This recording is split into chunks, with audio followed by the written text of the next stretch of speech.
What's up, Lego builders? Welcome back to Coconut Brick Studios. I've spent the last half year building 2 Lego sci-fi armies with a combined might of over 20 vehicles and aircraft. One is a state-of-the-art mech army gone rogue, supported by a terrifying robotic infantry. The other is a human defense force that may not be as advanced, but they're quickly closing the gap. Today, I'm going to cover every unit in that mech army, which is also attacking my Lego city of Moenia Prime. Don't forget to lock in and open fire on that like button, and let's get started. The Protectorate Army was built by a human R&D company called Lantern Industries to be a robotic police force for the megacity of Moenia Prime. However, what emerged was no peacekeeping force. The robots and mechs claimed to be part of something called the Protectorate State and immediately began a hostile takeover of the city and its citizens. The most basic infantry unit is the Sentinel, a humanoid robot with seemingly some levels of autonomy but doesn't function well without continued orders. They're usually spotted in squads and act under the command of these yellow-headed robots nicknamed Thinkers because they appear to be the ones passing on orders and drawing up battle plans. Thinkers are rarely seen on the front lines and spend most of their time in mobile command centers stationed around Lantern Industries or in other areas. Some have been killed, which doesn't deactivate or majorly affect nearby sentinels, causing the humans to think that this isn't some kind of hive mind takeover. But it's still unknown who or what is at the center of this new army. The bulk of the Protectorate Army is comprised of mechs, which are split into 4 classes: light, medium, heavy, and Titan class.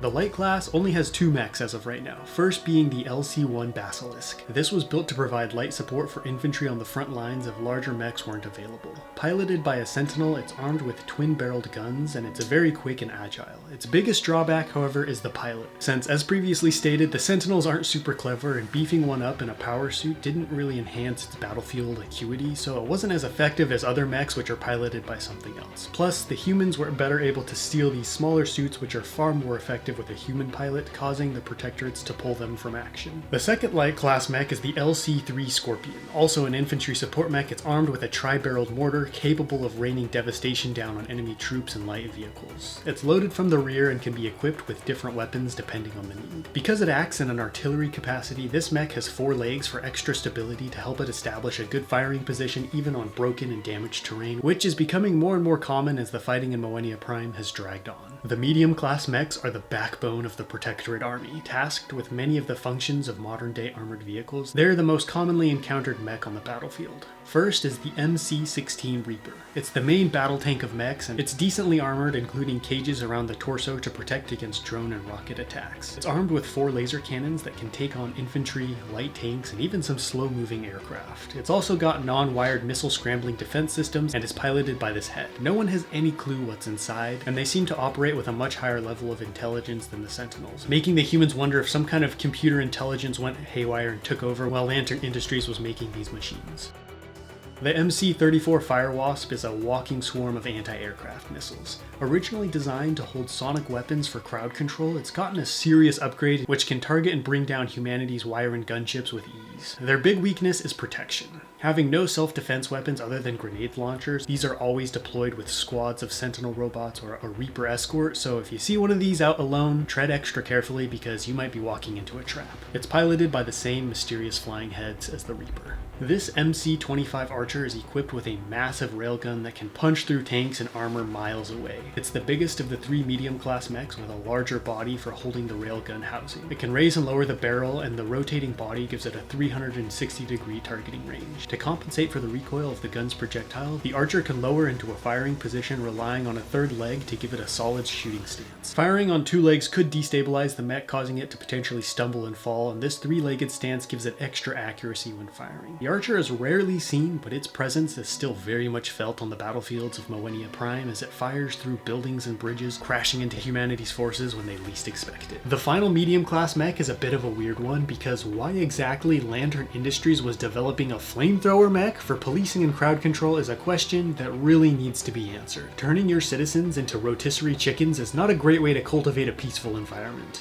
But the MC-20 Bombardier exists and has wreaked havoc on 1 or 2 battlefields. Though similar to the Basilisk, it had a short career. Due to its destructive nature, the Bombardier was quickly prioritized and eliminated by HADF forces anytime it showed up. Plus, when those tanks of napalm are detonated among friendly Protectorate ranks, it quickly shuts down any attack plans. This is where the fun really begins, the heavy class mechs. These can take on much larger forces and are essentially walking armies, capable of causing major destruction without the need for backup. First up is the HC-40 Kraken. This mech makes the Archer's main armament look like a marshmallow cannon. It was once thought to be a mobile command station, but is more likely to be a heavy artillery mech that walks around on 4 massive legs. Able to crash through buildings and destroy bridges, it's surprisingly agile and can burst up from the lower levels of the city when you least expect it. The head is bristling with missiles and laser cannons for defense against air and ground forces, and the massive cannon can destroy anything short of a heavy bomb-graded bunker. External optics provide the pilot inside with visuals of the surroundings. Underneath the body is a twin-barreled laser cannon for more protection. As if that wasn't enough, Krakens are usually escorted by a squad of Cerberus drones who it is believed act as extra eyes around the mech on the ground. My favorite mech in the army just might be this next one. It's very new and was first seen in action so recently it doesn't even have a name yet. It was dropped into action via drones during a routine skirmish and quickly punched a hole through humanity's defenses and might have made it all the way to their HQ if a hidden tank hadn't brought it down. This marks a scary development in the war. This mech is basically a combination of all 3 medium-class mechs, meaning it can target just about anything and needs no specialized escort.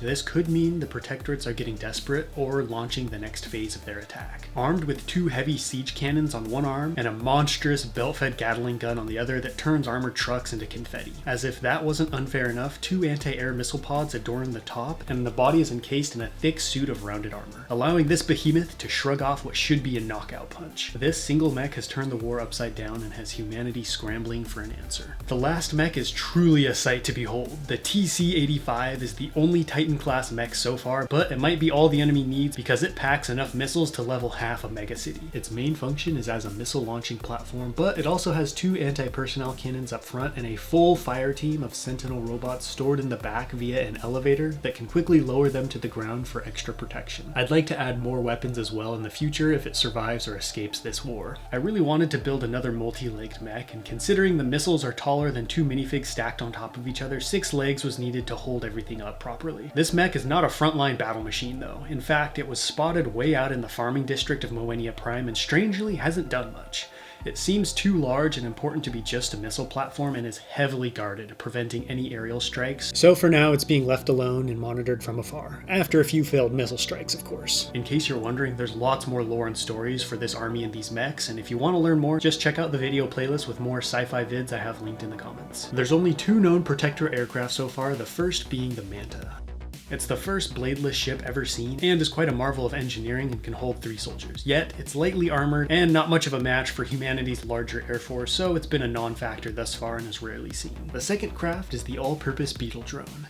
These massive metal insects buzz around the battlefields, delivering mechs and retrieving down Protectorate technology before it can fall into HADF hands. The 4 large propellers give it quite a bit of lifting power, and it's speculated that these are used below ground in the vast mech factories to help assemble and repair larger mechs. These drones share the same cockpit design as the Manta, leading the HADF to postulate that it's most likely a remotely operated craft as well. I almost forgot about this last build. It's not a big flashy mech, which is probably why it slipped my mind. Nonetheless, this crab drone is a vital part of the Protectorate air defense. Mostly seen guarding the Titan-class mech, these are armed with twin Gatling guns that use advanced optics and targeting systems that have knocked out a few missiles and drones trying to target or spy on the Protectorate's mysterious Titan-class mech. This Protector army might be one of my proudest creative achievements of all time because I created it from almost nothing. I devised and wrote the backstory and designed each mech with its functions and description. I did get a lot of inspiration from other IPs and projects though, especially the LEGO City collab of New Hishima and the Warhammer 40k universe. I got the idea for the Sentinel design from robots featured in New Hishima that had a similar head build, and ultimately that city is what inspired me to create this world. I've also had a long-standing belief that I just couldn't build and design big mechs, so this was a huge confidence boost that made me realize a lot of the mental blocks in my head surrounding mock building might only exist because I currently believe them to be true. Next week we'll be taking a look at what humanity or the HADF has to counter the threat of this new military, and don't let their slightly outdated appearance fool you. They've got some serious weapons and vehicles of their own. Don't forget to let me know which of these builds was your favorite in the comments, and until next time, happy building.